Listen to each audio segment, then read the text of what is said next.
This is vlog number 5 for Project 5. This is the studio artist visit. So for this week's project, my group and I, we went and visited an artist named McIntosh in LA.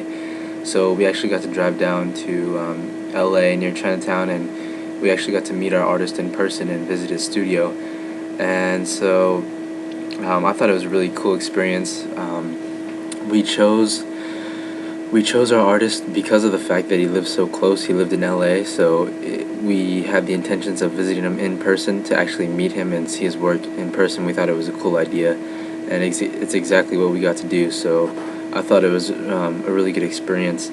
Going in to visit his studio, we saw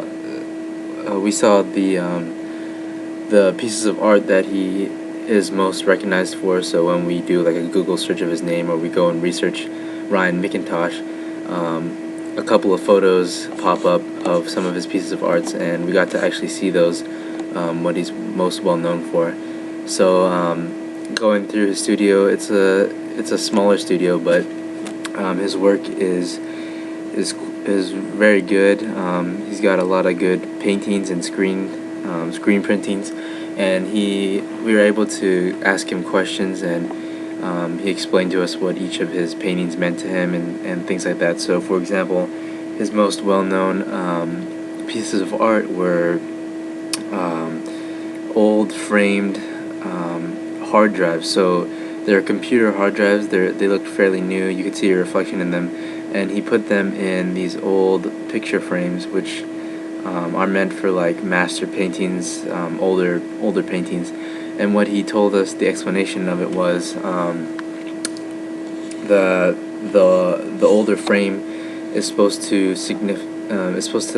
symbolize like old paintings and old art, just old things in general. And then the computer hard drives are supposed to symbolize newer technology and brand new items and stuff like that. So in essence, he said that where the painting would have been, the old original painting, it's being replaced by these new hard drives. So the big picture is new technology is replacing old technology, and as you can see, it's for art too.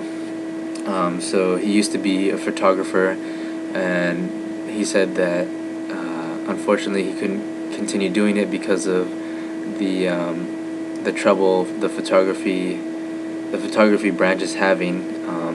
So he tried to become a painter, and he did a couple of paintings to kind of like contrast paintings, and I thought he did a really good job, but he says it wasn't his thing. So he then moved on to screen printing, which is his main focus, but he also does other pieces of art, such as his more famous the framed hard drives. So it was really great to meet him. We got to talk about his work and look at it, and then we also asked him questions about what he does and that kind of stuff. So some of the questions that we asked were,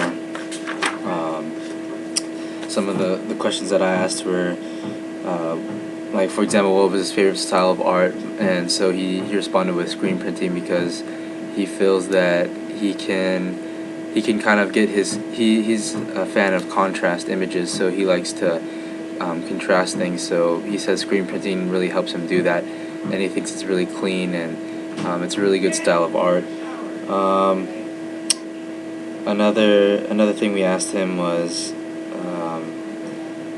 like, does his parents support his decision?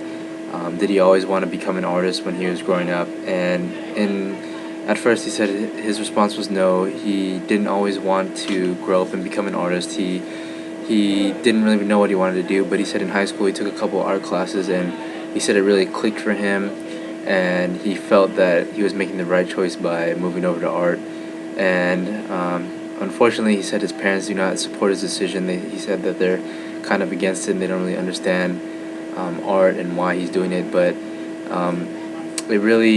what really got to me though is, I thought it was really great, was he says even if he doesn't have his parents' decisions or his parents' support, and even though he's not making a lot of money like most people want to, he really enjoys what he does, and that's what makes worth living. So it's really one of those maybe kind of cliche things where if you do what you like, you'll enjoy life. But it's really like a first-person example of how that can happen, and it's pretty inspiring.